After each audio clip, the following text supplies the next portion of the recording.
ऐसा बाप नहीं चाहिए। एक बड़े शहर में रतनलाल अपनी बेटी संध्या और छोटे बेटे कुणाल के साथ रहता है। रतनलाल बहुत गरीब है और शराबी किस्म का आदमी है। वो रिक्शा चलाकर अपना जीवन यापन कर रहा है। रतनलाल एक अधेड़ उम्र के आदमी योगेश्वर को कभी कभी अपनी रिक्शा से मार्केट या मंदिर छोड़ता है और कभी कभी बाजार से उसका सामान भी ले आता है। एक दिन रतनलाल योगेश्वर से कहता है, साहब, आपके पास गाड़ी है, फिर भी आप कभी कभी रिक्शा से क्यों जाते हो? इन शहर की गलियों को आराम से देखना मुझे बहुत पसंद है। ठीक है साहब, मैं चलता हूँ, कल फिर आऊंगा। अरे रतनलाल, रुको तो।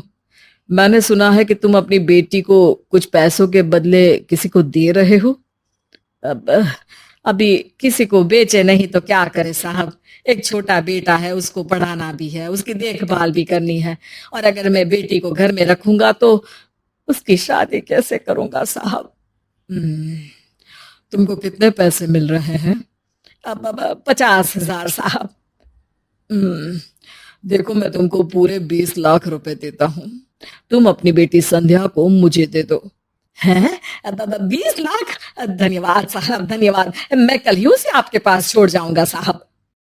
अगले दिन रतनलाल संध्या को हमेशा के लिए योगेश्वर के यहाँ छोड़ आता है और बदले में 20 लाख रुपए लेकर घर आ जाता है।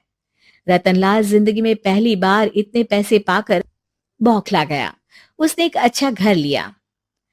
कुणाल, अब हमें कोई चिंता नहीं है, तो अब अच्छे से पढ़, खूब मन लगाकर पढ़ाई करना। पापा, मुझे पढ़ाई करना अच्छा नहीं लगता। अरे तूने अगर ज्यादा बकवास की ना तो बहुत मारूंगा। कल से तू अच्छे स्कूल में जाएगा तो जाएगा, हाँ बस। कुणाल का एडमिशन एक अच्छे स्कूल में हो जाता है, लेकिन आए दिन स्कूल से शिकायत आती ही रहती है। 10 साल बाद एक दिन प्रिंसिपल मैडम रतनलाल को स्कूल में बुलाती है। रतनलाल, आपका बेटा कुणाल बहुत आवारा हो गया है और ये बिल्कुल भी पढ़ाई नहीं करता है, बल्कि उसका दिमाग गलत कामों में जा रहा है।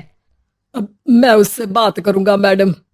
ठीक है, आज ये आखिरी मौका है, अगली बार तो मैं उसे स्कूल से ही बाहर निकाल दूंगी। रतनलाल घर आ जाता है और कुणाल से कहता है, कुणाल बेटा, मैं तुम्हारे ऊपर इतना पैसा लगा रहा हूं, फिर भी तुम स्कूल में सही से क्यों नहीं पढ़ते हो? आप तो रहने ही दीजिए, मैं सब जानता हूँ कि ये पैसा कहाँ से आया है। और वैसे भी अब ये पैसा मेरा है, मेरा जो भी मन होगा मैं करूंगा। आज के बाद मैं कभी स्कूल नहीं जाने वाला। रतनलाल को अपनी बेटी की याद आती है और वो रोने लगता है। 5 साल बाद कुणाल एक दिन एक लड़की को शादी करके घर ले आता है। पिताजी, ये मेरी पत्नी है स्वीटी। हैं? तुमने शादी कर ली? हाँ, शादी कर ली मैंने, दिखाई नहीं दे रहा?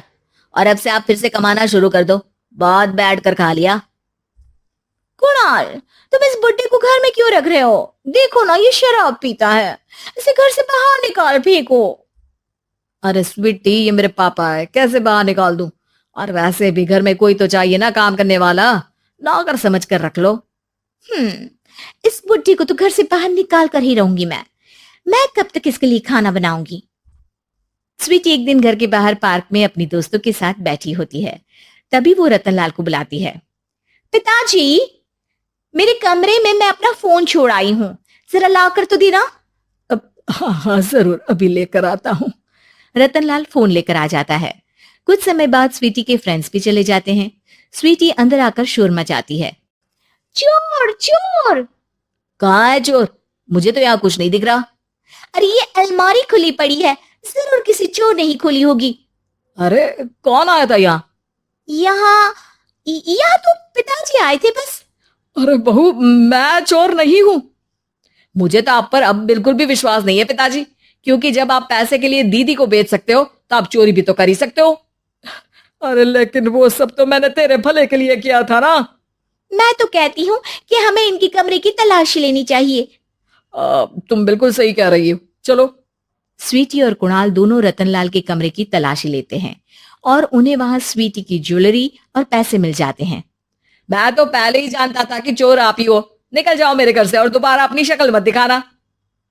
रतनलाल आंखों में आंसू लिए घर से निकल जाता है। स्वीटी मन ही मन सोचती है, आज तो मेरी प्लानिंग सफल हो गई। जैसा मैं चाहती थी ऐसा ही किया और बड़ी आसानी से उस बुड्ढी को चोरी का इल्जाम लगाकर घर से भगा दिया। रतनलाल की हालत अब ज्यादा खराब हो गई और वो सड़क पर बैठकर भीख मांगकर खाने लगा। एक दिन वहां एक गाड़ी आकर रुकी और सड़क पर बैठे सभी भिखारियों को अपने सेंटर ले गई। एनजीओ की मालिक संध्या एक एक करके सभी को सुविधा मुहैया कराती है। तभी उसकी नजर रतनलाल पर पड़ती है। पिताजी, संध्या तू? पिताजी आपकी ये हालत कैसे हुई? ये सब मेरे बुरे कर्मों की सजा है जो मुझे मिल रही है। मुझे माफ कर दे बेटी।